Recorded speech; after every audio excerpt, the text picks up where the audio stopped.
No,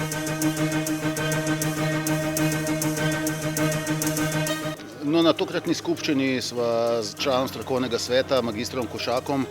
zastopala 518 delničarjev iz naslova zbiranja pooblastil, blizu 1% kapitala na skupščini. Kar se tiče organiziranega zbiranja pooblastil, je seveda dobrodošlo, da družba to že vsa leta izvaja v sodelovanju tudi z manjšinskimi delničarji. Hkrati pa sem zastopal tudi vključene v delniško oporo pri združenju. Iz tega naslova izpostavil praktično enoznačno voljo vseh pooblastiteljev in podporo rekordni dividendi.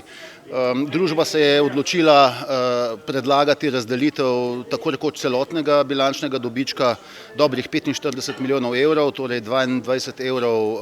na posamezno delnico. Se pravi, strategija sprejeta, trenutno veljavna, predvideva 40% čistega dobička, delitev dividend delničarjem. Mi smo seveda to ob nekih novih dejstvih ponovno temeljito proučili, ali izplačilo dividende lahko ogrozi likvidnost in nadaljnji razvoj družbe.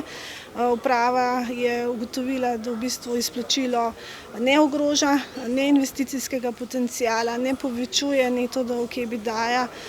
in se tudi zato odločila, da se takšna, kot je bila sprejeta strategija, tudi izplača v letu 2020, ker gre za odličen rezultat leta 2019. To je toliko bolj dobrodošlo v zaostrenih razmerah in časih, pri čemer smo v združenju prepričani, da je ravno to pravi način, kako vzpodbuditi potrošnjo, kako vzpodbuditi funkcioniranje gospodarstva, tudi iz naslova delitve dobička. Nenazadnje prejemniki niso samo delničarji, ampak so prejemniki seveda tudi Republika Slovenija, paradržavni skladi, neposredno kot delničarji, pa hkrati seveda tudi iz naslova davka na dobiček, iz naslova dividend, dvignjen na 27,5%, kar pomeni, da tudi po tej plati to pomeni precejšen priliv v proračun in jasno iz tega naslova manj zaostrene razmere tako pri državljanih, kakor tudi seveda pri samih gospodarskih subjektih in Republiki Sloveniji kot taki. Kot smo povedali, so ocene uprave ob seveda trenutno znanih podatkih, s katerimi razpolagamo, in glede na okoliščine, da bo do konca leta seveda rezultat plan, ki je bil sprejet pred korono, da ne bo moč ga realizirati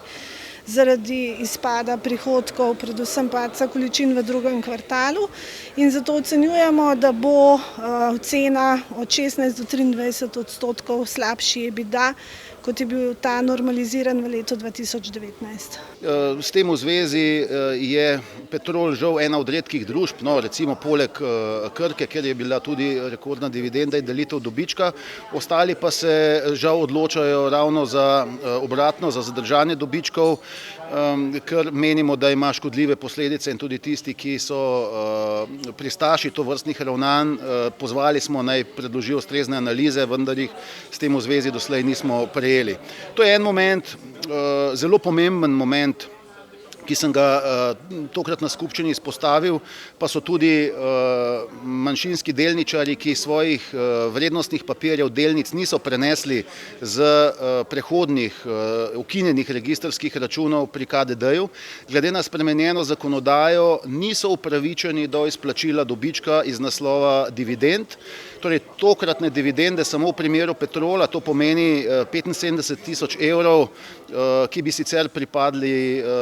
704 takšnim delničarjem Petrola. V drugih družbah je takšnih delničarjev tudi precej,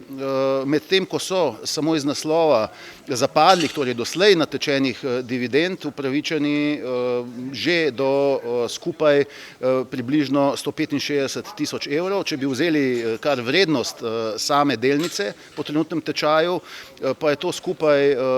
kar blizu 1,2 milijona evrov.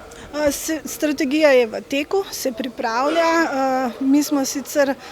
planirali, da bi le-ta bila lahko sprejeta junija. Žal nas je situacija zaradi pandemije, nekako so se aktivnosti usmerile v druge pomembnejše ukrepe, tako da računamo, da bo strategija nekje v mesecu oktobru, novembru zaključena.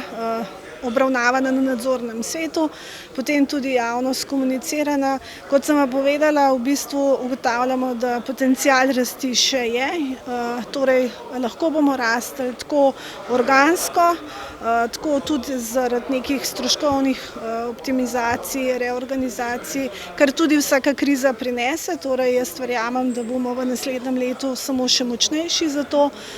in seveda tudi z določenimi prevzemi. Torej, tokratna skupščina je potekala gladko, za razliko recimo od prejšnje, na kateri smo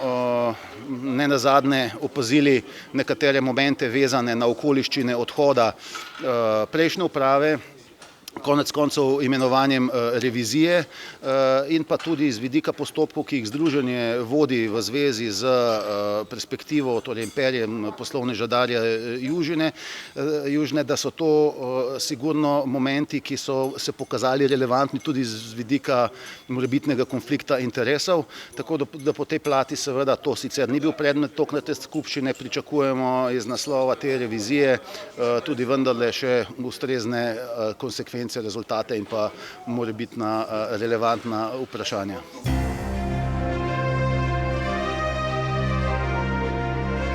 Delniška opora je shema, ki jo je Vseslovensko združenje malih delničarjev vzpostavilo v želji po ohranjanju čim večjega števila malih delničarjev v Republiki Sloveniji. Za male delničarje je najboljši približek doslej brezplačnim registrskim računom te predstavlja najracionalnejšo rešitev z garantirano in dolgoročno najnižjim možnim nadomestilom za prenos in vzdrževanje imetništva vrednostnih papirjev na slovenskem kapitalskem trgu. Poziv delničarjem, da preverijo in vendarle postorijo še dokler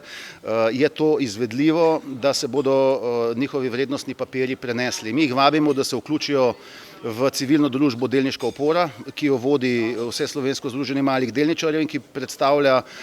seveda najoptimalnejšo rešitev z vidika stroškov, ki so pri borzno-posredniških družbah, pri bankah neprimerno višji, tako z vidika samih izplačil dividend, kot tudi samega imetništva vodenja trgovalnih računov. Torej ponovno vabljeni